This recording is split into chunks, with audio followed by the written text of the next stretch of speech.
Hello, everyone. Thank you for joining us today. I'm Chris Weiss with the Institute of Education Sciences, and I'd like to welcome you to our webinar on the Works Clearinghouse, or WWC. Today's webinar will highlight how teachers can use the WWC's practice guides to inform classroom practices. We have 4 great presenters who will explain the practice guides and share examples of how the guides can be used. Next slide, please.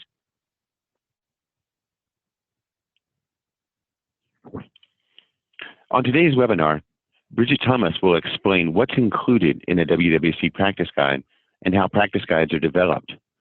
Then Tara Thornton-Garrett will share her experience using WWC practice guides as a literacy coach to support teachers.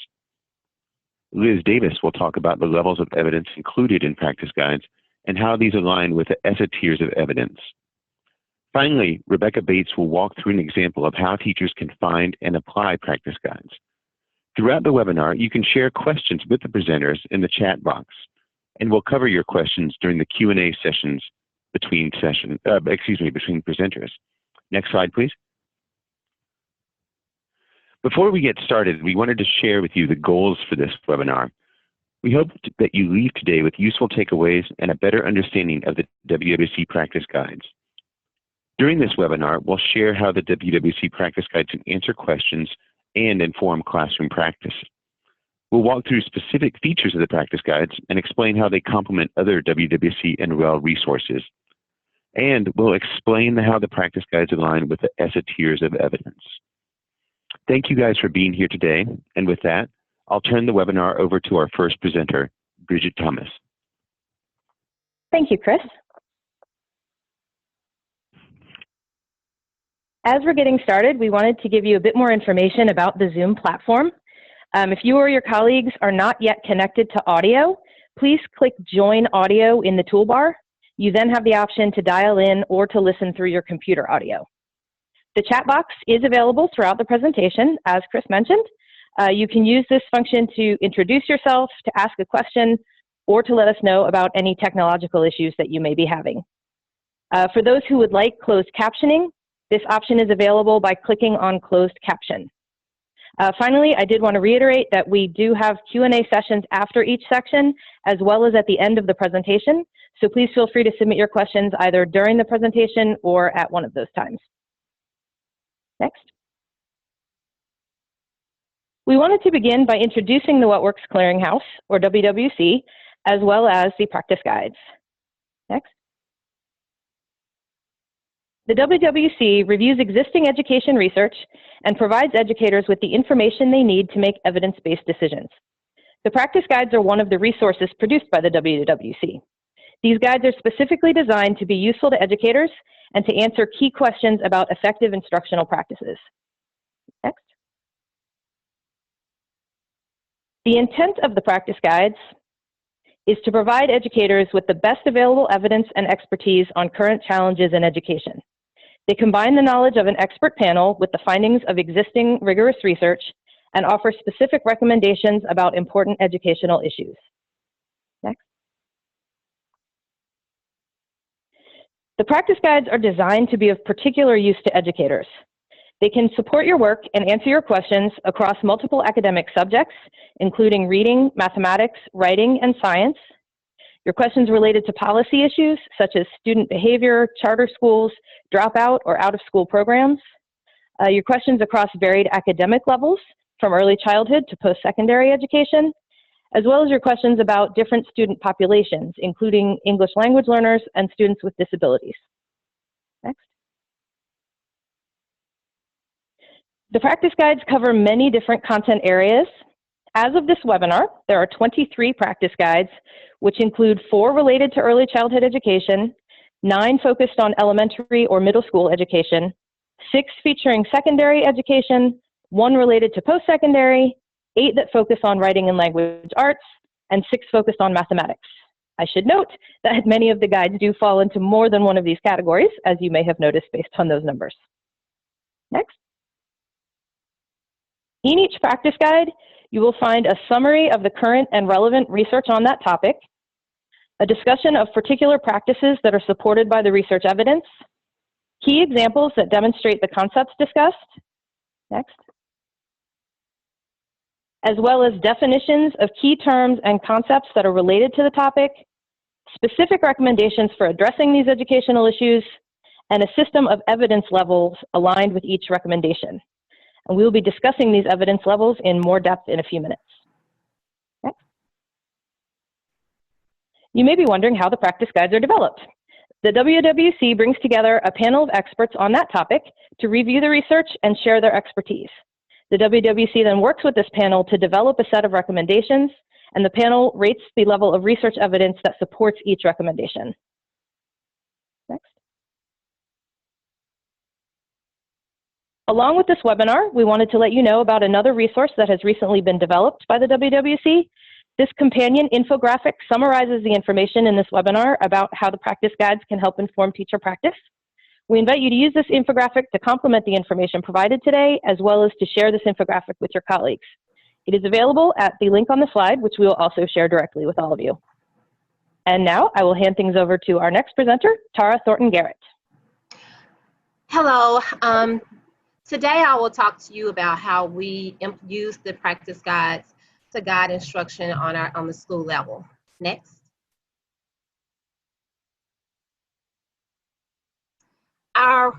We identified a problem. Our winter benchmark data, we were not meeting expectations in different areas, specifically in the area of reading fluency.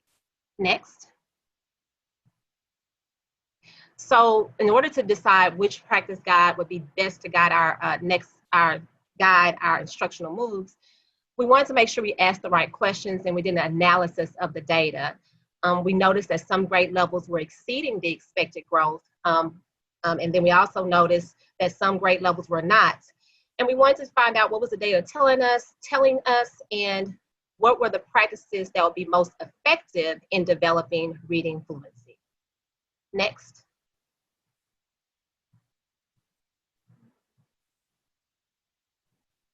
After our analysis, we decided to use two of the What Works guides, the foundational skills to support reading for understanding in kindergarten through third grade, and then to focus our third through fifth grade, we use the Improving Adolescent Literacy, Effective Classroom and Intervention Practices.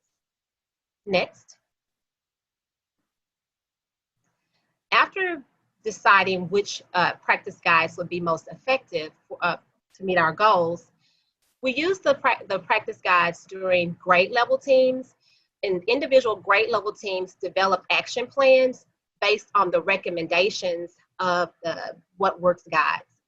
Once we decided on those recommendations, the next really great component of the practice guides is how to carry out those recommendations. We also use the practice guides during our one-on-one coaching. Again, looking very deep into what the practice guide said were those recommendations and how to apply those recommendations. Next.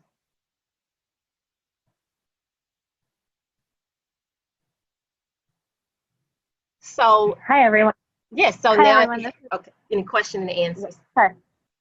Yep. Hi everyone, this is Lisa Schimmel with the American Institutes for Research, and if you have any questions for Bridget or Tara, you can share them in the chat box. And we did have one question that came in.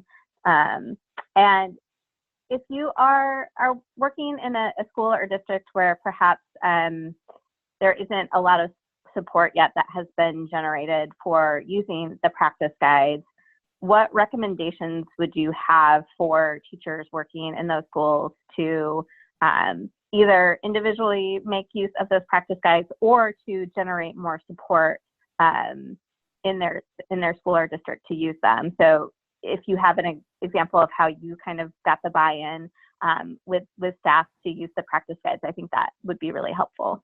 Okay, we actually had a great opportunity. We had one specific grade level that was having more growth than other grade levels.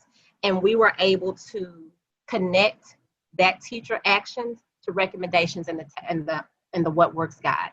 So for teachers to see someone actually already having those specific instructional moves really encouraged and motivated them to want to replicate those same teacher actions.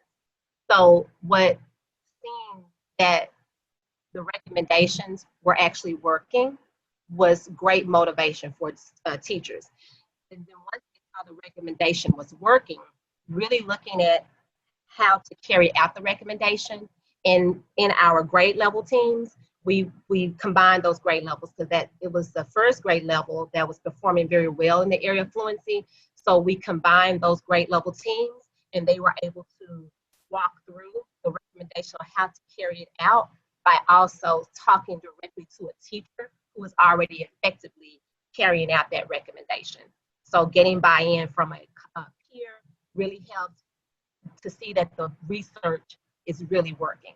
So that really helped us to kind of move it forward of really using those practices. And I can say we're seeing the growth now compared to winter, where we've been really consistent on not just doing things that we're comfortable with, but using the evidence to really drive our instruction. It's made a huge difference.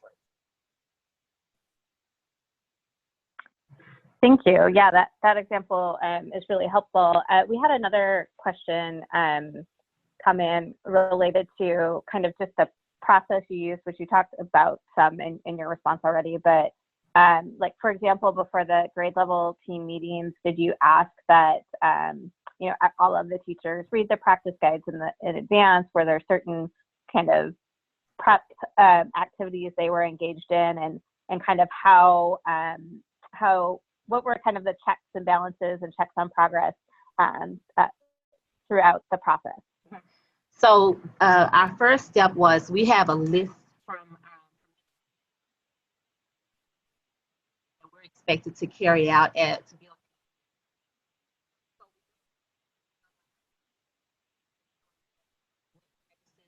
they were effective in, and what areas they wanted to grow. So because we did want them to feel like they had some ownership in developing their.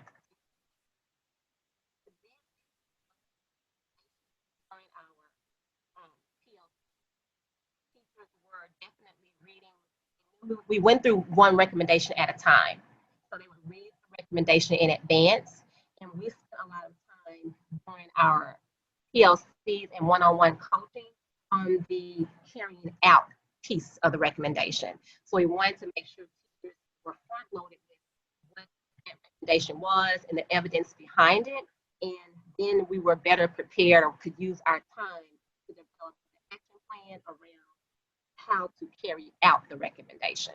So yes, definitely teachers first kind of looked at an evidence-based practice they wanted to build their teacher capacity in, and then. Karen, sorry to interrupt you, but your audio is going a bit in and out for all of this. If you could move closer to your microphone, that might help. Oh, I'm sorry. Is that clear now? A little bit. Okay, I'm sorry. Yes, just that the teachers read the recommendations in advance. We went through one recommendation at a time. And so teachers read them in advance, and we spent most of our time during our PLCs and coaching action plans on how to carry out the recommendation. So that was the process during our PLCs and one-on-one coaching. And teachers who maybe needed more support, their action plans were a little bit more in-depth, involving the coaches modeling and co-planning with them how to carry out those recommendations.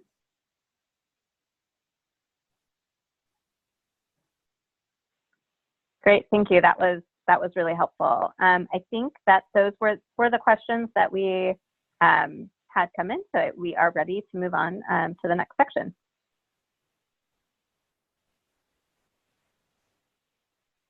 Okay, thanks, Lisa. Hi, everyone. This is Liz Davis, and I'm going to talk about how we can align the ESSA evidence tiers and the practice guide levels of evidence.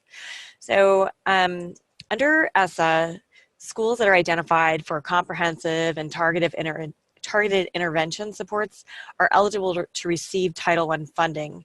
And part of the school improvement plan, they must include a practice or intervention that meets at least promising evidence as defined by ESSA. And the practice guides are a great resource for identifying evidence-based practices So for this next section, I'm going to talk briefly about how teachers and other practitioners can use the practice guides to find evidence-based practices that align with strong, moderate, and promising evidence, or ESSA tiers 1, 2, or 3. Next slide. So to understand this alignment, first we need to understand the standards of evidence in the Works Clearinghouse practice guides and what each of them represents. So in the Works Clearinghouse practice guides, a practice with a strong evidence base is one with a strong causal link between the practice and the improved student outcomes that's supported by multiple studies that meet Works Clearinghouse design standards. If you have a recommendation that has a moderate evidence base that suggests that there's some evidence to indicate a causal link between the practice and improved student outcomes, but not as strong as the strongest evidence base.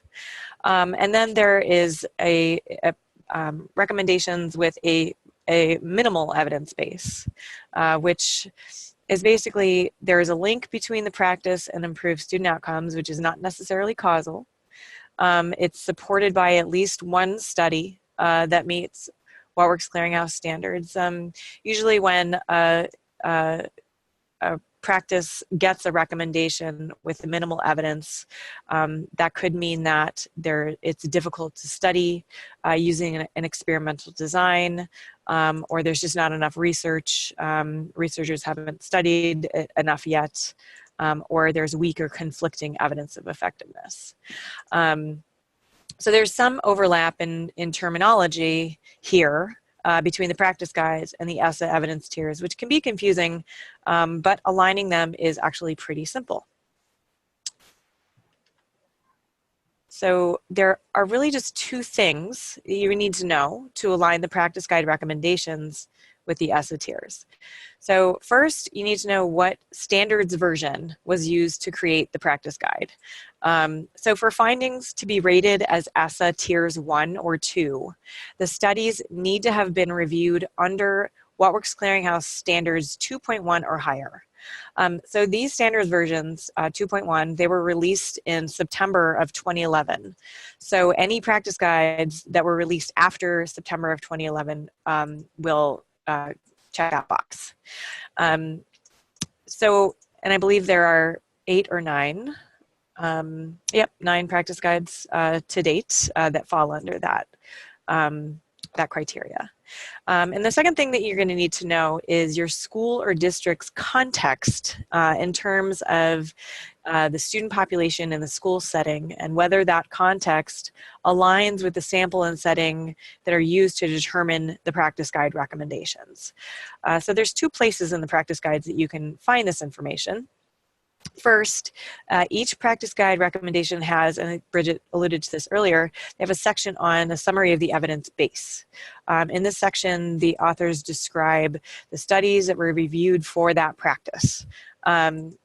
You can also find information on each individual study it's usually Appendix D towards the end, which provides details on all studies reviewed that met Works Clearinghouse with and without reservations. Next slide. Okay, so this decision tree just shows you how you can use these 2 pieces of information to align the Works Clearinghouse practice guide ratings with the ESSA evidence tiers 1 through 3. So for a practice guide with a strong evidence base, you need to answer the question, was the practice guide created using standards version 2.1 or higher?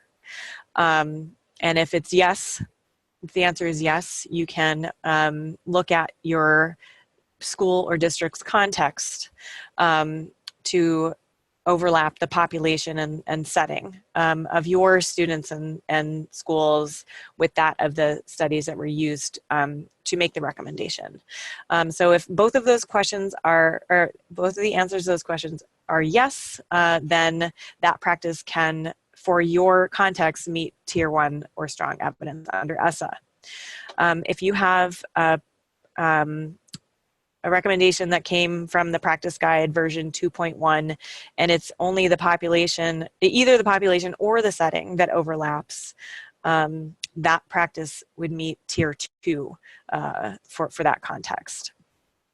And something to note that any practice guide with any strong or moderate evidence base for a recommendation under any practice guide can meet tier 3, because tier 3 does not have that either of those criteria for the standards version or the overlap in population or setting.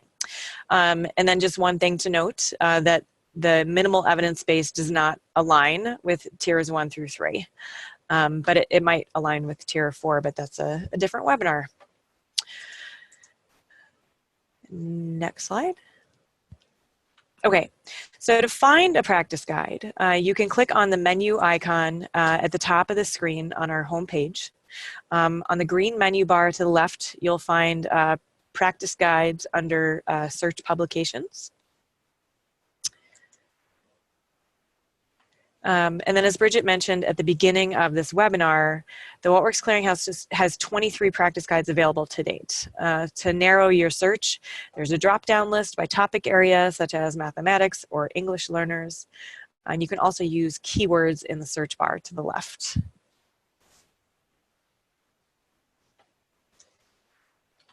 And then, in addition, some more recent practice guides are actually accompanied by complementary resources that provide summaries and overviews of the recommendations, as well as instructional tips and guides for implementing practices in schools. And with that, I'm going to hand it back over to Lisa. All right, thanks, Liz. We've had a number of questions come in, so I'm going to go ahead and start with them. So one question that came in from the audience was, do we start with the recommendations based on the strongest evidence, then moderate, and lastly minimum, or is there another way to approach looking at the recommendations or other considerations to think about? That's a really great question. My take on that is that you should really start with, it's in the cycle of continuous improvement. If you're looking at if you're visualizing the circle, you really do need to start with what do I need to improve? What am I looking to improve for my schools or my students? And then if you're looking, it's never going to be stronger is better. It just means that there's more evidence out there. The evidence tiers are kind of living designations, which means that the more evidence that comes out in support of a practice or an intervention, that practice or that intervention can actually move up the evidence chain. So I would always start with, what is it that we want to improve, and focus less on trying to get to the strongest level of evidence, if that makes sense. Yep, that definitely does. Thank you for that response. Another question that came in, I think you kind of laid out nicely how practice guides can be used to be part of evaluating evidence-based practices and programs, but a broader question just came in general about what are some strategies to use about finding and evaluating evidence-based practices and programs. And I know that, Liz, that you've done a lot of work in this area, so it might be helpful to share some of the other resources that are available through the Clearinghouse and the WWC.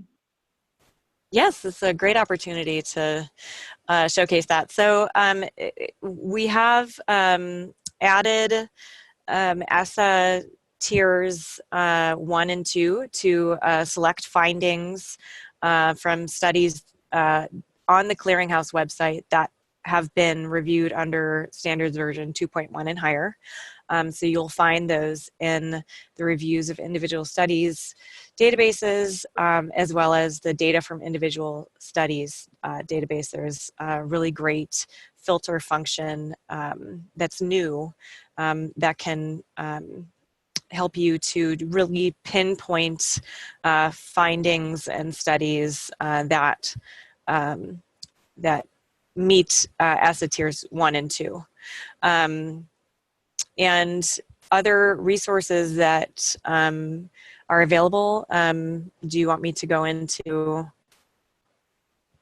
that we have the Realm Midwest has a crosswalk that kind of aligns different clearinghouses with the ESSA tiers. They're all based on the same general decision making. And I believe that we can share that out. Yes. Yes. Yeah. Afterwards. Yeah. Thanks. Yep, we can share that part of the materials. So another question came in about that. Can a study meet what works with or without reservations and still align to one of the ESSA tiers? I think you did go through that, but it might be good just to reiterate that. Right. So a study that meets What Works Clearinghouse with or without reservations, if it's been reviewed under standards version 2.1 or higher, is eligible for the findings to meet the ESSA tiers, but there are several other criteria that go into that decision, such as they have to have a significant positive so it's the finding that gets the designation and not the study itself. So if a finding has a significant positive effect and there are no significant negative effects from the same outcome and the same intervention from other studies that meet the clearinghouse standards, they have to have at least 350 participants in the analysis, and they have to have been studied in more than one school. And then, of course, the district or school-specific criteria of making an ESSA tier designation is that you need to overlap your population and setting with the study's sample and setting. There's different levels for tiers 1, 2, and 3. So that is definitely one piece of it, but there are other criteria that go along with making that designation.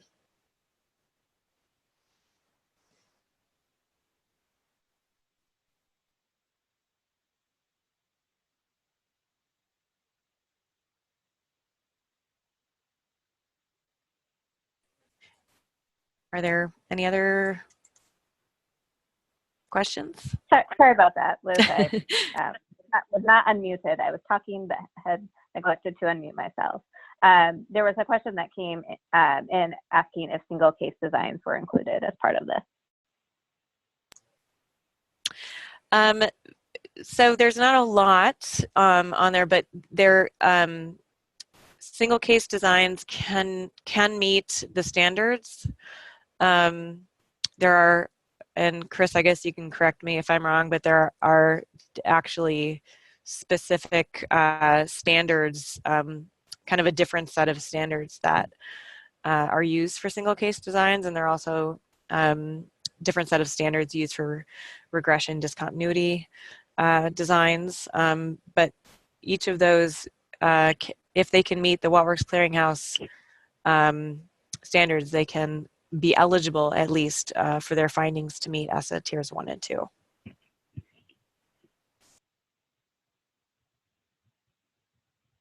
Great, thanks, Liz. I think that we have a few other questions that have come in, but I think we can look to answering those at the end of the webinar. So I'm going to turn it over to Rebecca Bates for the next section. Thank you, Lisa. So as you know, the vast amount of information constantly available from the internet and other media can make it really difficult to determine which sources are valid and trustworthy.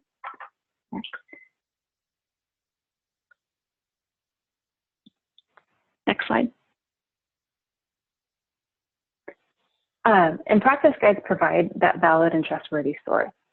And they do also provide these recommendations for instruction. So in order to navigate practice guides, there's really 3 questions you want to consider. And this also aligns to kind of that needs assessment and the needs that Liz was referring to when she was talking about the continuous improvement cycle. And the first one is, is there a content area on which you want to focus? Is there a population of students whose needs you need to better meet? Or is there a practice you want to incorporate to improve your classroom practice in general? And considering these questions will help you to determine which practice guides that you want to really dig into with your teachers. Next slide. As you saw previously, there is a search function for the practice guides where you have the option of choosing a topic scenario search. Topics can be content specific, such as literacy, science, or mathematics, or can address broader practices. Rebecca, I apologize to interrupting you, but some people are having some trouble hearing you. So if you could move a little closer to your phone or your headset, that would help. Thank you. Absolutely. Is that better? Yes. Okay, I will hold it up. So begin with this slide. As you saw previously, there is a search function for the practice guides where you have the option of choosing a topic to narrow your search. Topics can be content specific, such as literacy, science, or mathematics, or can address broader practices, such as behavior or graduation, or can address groups of students, such as English learners or students with disabilities. Next slide. With 23 practice guides, you can also choose to just scan the titles instead of or in addition to conducting a topic search. Practice guide titles address the topic, grade levels, and student groups addressed in the guide. For example, the practice guide shared is focused on foundational skills in reading for all students in grades kindergarten through 3rd. Next slide. After selecting a practice guide that aligns with your needs, you will see anywhere from 3 to 8 recommendations listed with an evidence rating of minimal, moderate, or strong.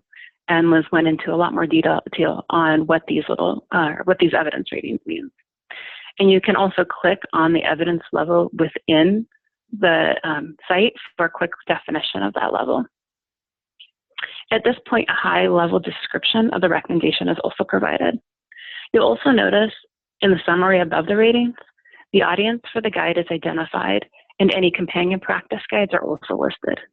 So for example, the audience for this guide is teachers, administrators, and other educators who want to improve their students' foundational reading skills. And the companion practice guide is improving reading comprehension in kindergarten through 3rd. And then if you look under each recommendation, back slide. Previously, there you go. You can choose Show More and be taken directly to the recommendation within the practice guide. Or in the upper right-hand side, you'll see the PDF, and that will take you to the entire practice guide and open up the entire practice guide in the PDF for you. Next slide.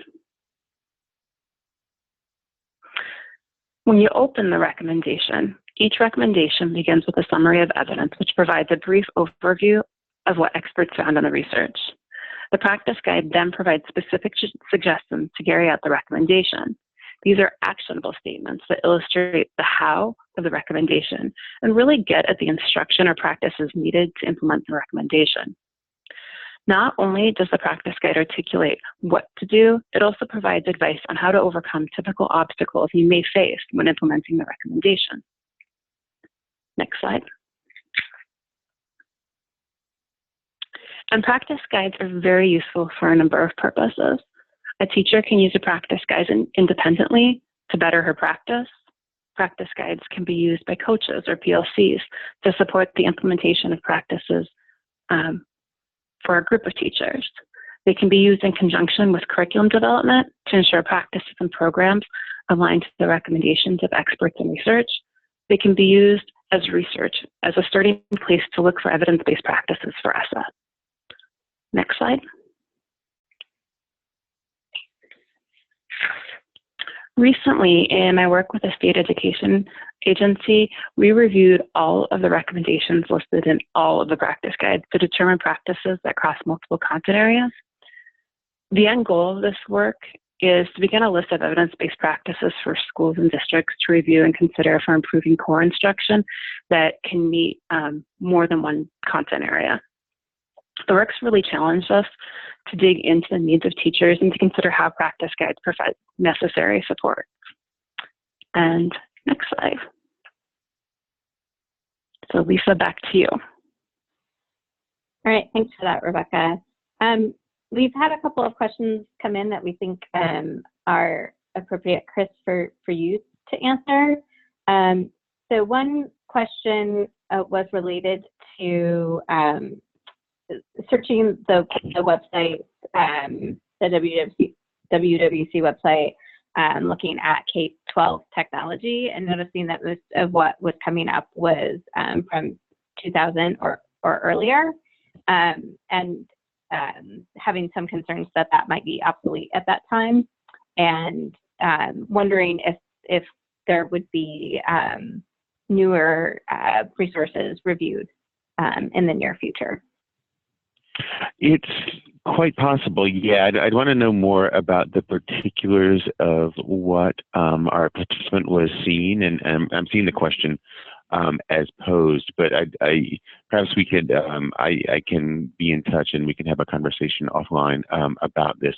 But I would like to take a moment, to say that the clearinghouse is, we're continuously updating the studies that are in our review studies database. This may be about intervention reports as opposed to individual studies. So it's a slightly different process for that, but we're adding new material to the clearinghouse with the reviews of new studies regularly. So I'm happy to talk more about the process that we do to that, and maybe it's easier to talk about the particulars of what people are looking for and what is not being found offline. I will say this too, and this is not for this particular question, but let me say for the panelists, panelists know this, attendees, that the clearinghouse runs a help desk that is our sort of main point of contact for people that have questions, would like to see a particular program reviewed, would like to know more about a particular practice, who have questions about the process, any number of things.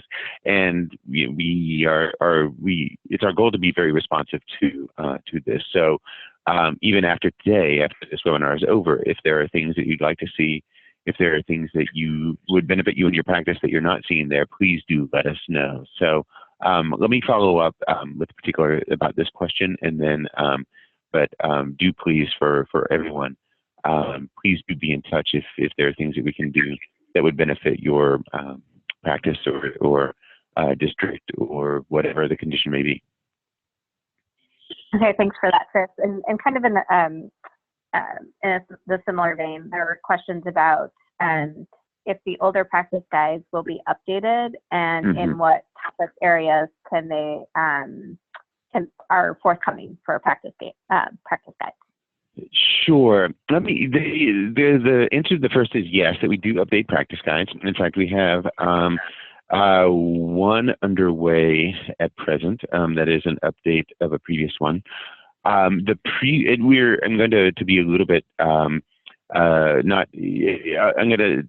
talk a little bit about the process and how we do what we do, and use that as a way to answer the question. So first, let me say that the most recently released practice guide was about dropout prevention, and the reason we chose to update that guide was it was an update to a guide that had been that was done 9 or so years before the most recent guide was released.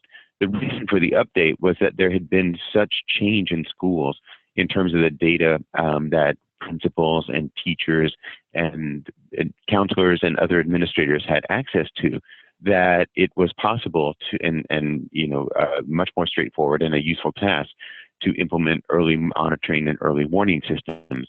And so the change in available data, the change in predictive tools that would help identify dropouts at an earlier point than had been than was previously the case, seemed a good reason to update this guide, that there were new practices that would benefit the field from knowing about. So when we do an update of a practice guide, it tends to be, the reason we do that is because there has been new research, and usually a pretty substantial body of new research about a topic, about an approach to address a concern, about an issue in school that has been, we want to do an update that will provide information about new approaches and new successful strategies. We also, at the same time, want to expand the number of guides that we have to address new topics that haven't been the subject of practice guides as well. So we're trying to, it's our goal to strike a balance between updating with new information where appropriate, but also introducing new topics and new, covering new practices as well. Okay, thanks for that, Chris. We did have a question here for Rebecca related to the work that you did with the state education agency, the work you did with them in terms of pulling together the practices across disciplines that improve Tier 1 instruction. Is that something that will be made available, is publicly available, or is, I know that was done for work for a particular state education agency. Is there any part of that that can be shared with others? The work, it was kind of the basis for the state is developing a standards portal to help standards-based instruction, and part of that is the idea of really improving core instruction. So they will be taking a few of these practices that we determine that cross content areas forward in their standards portal, which will be released in August, September. It's still kind of a developmental place, and so I guess, Lisa, it's okay if I share this date, right? Yes. Yeah. All right. So it's going to be published through the Minnesota Department of Education in August, September. And so they're going to take some of these, basically around 4 different high leverage practices, and talk about how they apply to the different content areas, and then provide some of the strategies that schools and districts can then go through the same process to make some of those determinations on their own. Okay, thank you for that, Rebecca. I've also noticed that we've had a number of questions come in related to, particular topic areas or content areas for a practice guide, or reviewing the information or the research in a particular topic area. So I just wanted to let you all know that we are collecting that information, and we'll be sharing that within WWC as areas that people are interested in seeing practice guides or additional reviews. So I just wanted to acknowledge that information is being collected, and we will make sure that is shared appropriately. And I also saw a question about, and Chris, I think this is probably for you, that there are some strategies, programs, practices that had reviews in the past on the WWC that are no longer available, and wondering if there's an archive available where people can still access those, and just also asking about what the causes might be for them to be removed. So if you could maybe give a quick answer to that, and that may be another question that we want to follow up with more in detail offline, but just a quick answer for that. I'm sorry, that's for me, is that right? Yes. Yes, okay, cool. I thought so. I just wanted to make sure that I wasn't stepping on one. Yes, we do. So in cases where we have updates of a previous intervention report or a practice guide, We do have an archive of the former, you know, the older version. So it's what our strategy here is to make the most recent available, most recent information, available on the website, so it's easy to find and easy to identify. But in the name of transparency, we also want to make available all the work that we've done. So we have it in a separate place, and I can identify where that is, and perhaps we could put that in the transcript that we do of the webinar about where we include those. We are considering approaches that would, you know, that would do something different with older reviews, the things that we haven't looked at in 10 or 15 years. We want to make them available because, you know, reviews that were done 10 or 15 years ago may cover interventions that are still being used in schools. So we want to you know, not take away resources that someone might find beneficial, but at the same time, we want to consider ways that we might screen out older reviews for that may not be as germane as they once were. Okay, thanks for that, Chris. And yeah, we can make sure that we, in the archive materials and follow up with participants, we can make sure that that link is included as part of that. I also think that there are some questions here about particular areas where maybe there are not practice guides that exist, but there are also intervention reports and reviews of individual studies that are available on the What Works Clearinghouse website as well.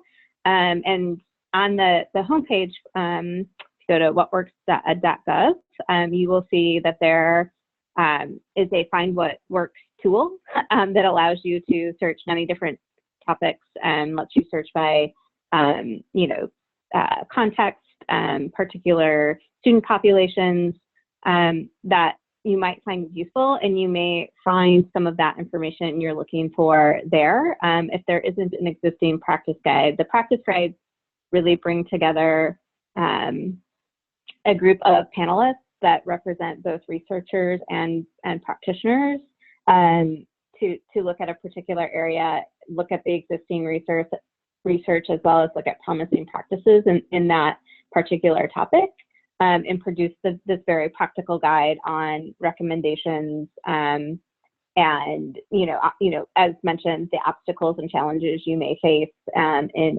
implementing those recommendations, and really have that practical implementation guide to move those recommendations forward should you choose to do that. And so it's a very particular type of resource on the WWC website, but there are other resources on there as well that we would encourage you to look at and also see if those might answer some of these questions that you've been bringing up.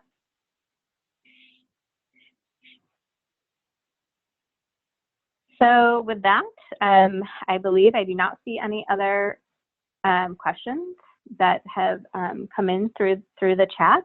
And so I want to thank our panelists for a great webinar here. So thank you, Bridget, Tara, Liz, Tara, Liz, and Rebecca for doing an excellent job sharing this information. I want to thank the participants and attendees for asking some really wonderful questions and engaging with us.